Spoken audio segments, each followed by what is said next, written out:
Carl, a fight against Nonito Donaire in Belfast. Apart from fighting for a world title at home, there's not many better fights out there in the division for you. I don't think there is a better fight for me in the division. Any other day, this would be for a world title fight, and I think it's a must-win for both of us. He's in a similar position to me. The winner of this fight certainly goes on to fight for a world title, no doubt in my mind about it. And I want to make sure that that's me. Nonito might be 35 now, but how dangerous do you still consider him? Do you think he's even got the edge in power over you?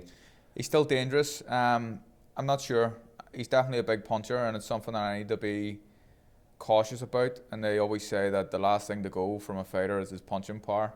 But he's been as low down as super flyweight. I feel I'm the bigger man. I believe he's a puncher, but I believe I can punch equally as hard. How close were you to fighting before when you held a super bantamweight title?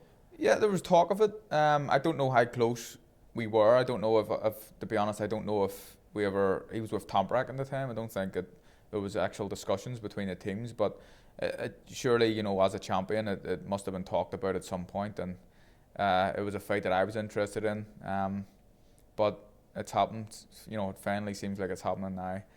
And Nonito's a guy who I respect, a great fighter, a respectful guy. He's been very respectful of me. Yeah, I'm looking forward to it. It says a lot about him as a person and a fighter that he's willing to come to Belfast in front of 10,000 fans. Yeah, it does, and he's been a fighter who hasn't shied away from fights his whole career, and to be coming here and be coming to Belfast, you have to give him credit for that. But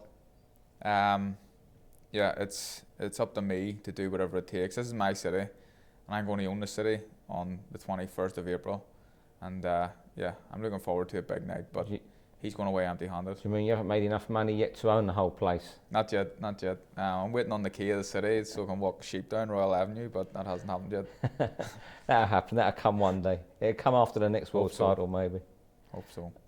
The fight against Horacio Garcia after your layoff, you were the one that admitted you made the match, and you said afterwards, I'll leave it in future to MTK and Frank Warren. Now, who made the Donaire match, which is an even more dangerous assignment? I can't really remember. It was suggested to me by, I can't remember. I think it was kind of a joint decision. He was the only one I ever spoke about. We never mentioned any other fighters. Donaire was the first name. I remember speaking to Jamie about it. Yeah, and he was the first name mentioned, and the fight was made. You know, MTK and Frank went to work, and to be honest, I don't think anyone expected a fighter of Nonito Donaire's caliber to come to Belfast to fight me for. There's no world title on the line, so to be able to do that, credit to the teams for making it happen. I mean, your standing in boxing, in the division particularly, is that you could have had a routine 10-rounder and still got the winner of Selby and Warrington and still drawn 10,000. So, you know, what does it say about you as a fighter? I don't know. I want to fight for a world title. I want to fight at Windsor Park, but I want to be ready to fight for a world title. And I want to win a world title. So to beat a guy like Nonito Donaire, who's an incredible fighter, I think this fight is going to improve me as a fighter, and it's going to have me in a better position for when I do fight for a world title at Windsor Park. I'm more than ready to take it off a champion or maybe a vacant title, whatever happens. The boxing landscape is always changing, but beating a fighter like Nonito Donaire is going to get me ready for a big fight. You returned to Manchester end of January, start of February.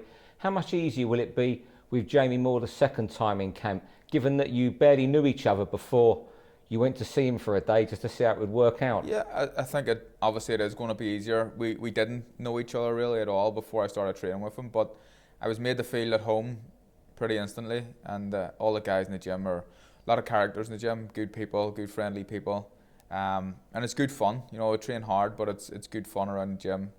But, you know, I think that knowing Jamie even more now and knowing Nigel Travis, who's in the gym as well, and all the fighters, it's just going to make it that bit easier.